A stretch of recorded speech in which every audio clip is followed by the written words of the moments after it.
Hi guys, welcome back to the channel. Today I'm going to test two very popular and very good drivers.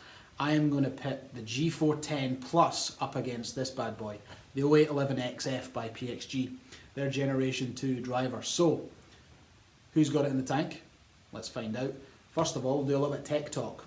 Both drivers have a little bit of perimeter weighting. The PING has 3 weight ports where you've got a tungsten weight which you can move. Depending on where you strike it and what the ball flight is you're looking for. The PXG 0811XF has 5 weight ports, so you can really dial in exactly what it is you're looking for. For example, this applies to the PING as well, if you had a little bit of a heel strike, what I would do is I would put the heavier weights into the heel. What that's going to do is it's probably going to increase the closure time of the toe, but mainly, if we can add a little bit more mass behind where the strike is, what you're going to find is a little bit less face twist, a little bit more ball speed because there's more mass behind there, and you'll see less gear effect and less curvature of that ball. Same would apply to the PING, and the same with the toe strike. That's why you really see the fitters dial in that weight behind the impact location, as you can move more of the CG behind the ball, you're going to get a little bit more ball speed. Both very similar. These are probably the two most adjustable high MOI drivers ever, to be honest. PING do that very well, and they have done in the past, and they will keep doing it. I'm sure G425 is going to be exactly the same. I'm looking forward to getting that and testing that. But let's hit some drives, show you some numbers, and see what comes out on top. One thing I will cover, I do have 2 slightly different shafts, so the numbers are not going to be apples for apples like I always say. But yeah, I wouldn't try and pull the wool over your eyes. That is, I'm just going to be honest, that they're not going to be exact, but I do think, I'll cover it at the end, but I do think they are going to be quite similar. So let's get stuck in.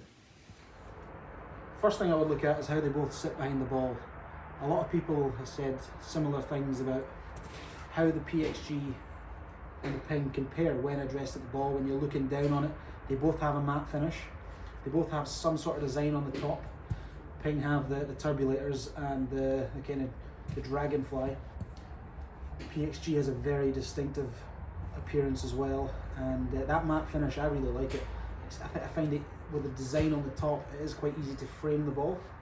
You put them both down next to each other, and yeah, they are fairly similar with different designs, but from a distance you probably couldn't tell them apart. So let's have a hit and see how the performance goes against each other.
So having a look at the numbers and remembering that the shafts are slightly different, and because of that my numbers in terms of spin and launch are slightly better with the PXG.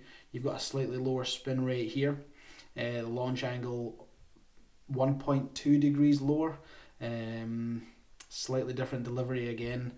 The shaft is going to influence all of that, but they are still remarkably close. Ball speed is exactly the same. Yes, my swing speed is a little bit slower with the PXG, making the smash factor a little bit higher, but all in all, very, very similar. If I did have the exact same shaft in both, I think it would still be that tight. In terms of feel, the Ping felt a little bit more stable. And no, you can't really separate them based on that. They are that close. Let's say to you at the start that I thought they'd be similar. Even though the shafts are a little bit different, I think the shaft done me a few favours on the PXG, lowering that flight a little bit. This fence is going to be very, very comfortable after this video because I'm going to stay sitting on it. They're very similar. And I really don't think that either brand would begrudge me saying that. I think each brand, Ping and PXG, would take that as a compliment, that they are as good as each other. If I was to split hairs, I would say that when I didn't quite catch it, the Ping was probably a little bit more stable and I got away with a touch more. If I caught it in the middle and flushed it, the PXG probably felt a little bit more explosive. So I could probably gain a couple of yards with the PXG and I would probably hit maybe one more fairway out of 20 with the Ping. A lot of it is going to depend on the swing that I put on it, and that certainly doesn't help on most occasions. So no, I'm going to sit on the fence. They're very, very similar, and I think both brands would be quite happy with that assessment. PXG Gen 2 is now selling at £250. And I think the reason for that, and this is just my opinion, a lot of people are saying, I don't know why. Well, a lot of people are saying they don't know why, they're a bit annoyed. PXG's big thing is the experience. You go to PXG because it's an experience to get fitted by those guys. And I've seen some of their fittings and it looks really fun. They immerse themselves in every aspect of that fitting. Due to lockdown, they can't supply that experience. But they still want to get the drivers out there. And Bob Parsons very, very quickly into lockdown made the decision to reduce the price of the drivers. They came down a little bit first and then they came down a bit more. They may have something coming out in springtime, but they'll be looking to get rid of Gen 2. But again, they cannot provide that experience, so they're even doing fittings over the phone at the moment. And I don't think any other brand's doing that, so fair play to PXG, and I'm sure they will keep doing what they do best. But well, as long as they keep making good golf clubs, I'll be happy. So yeah, no, thanks for joining.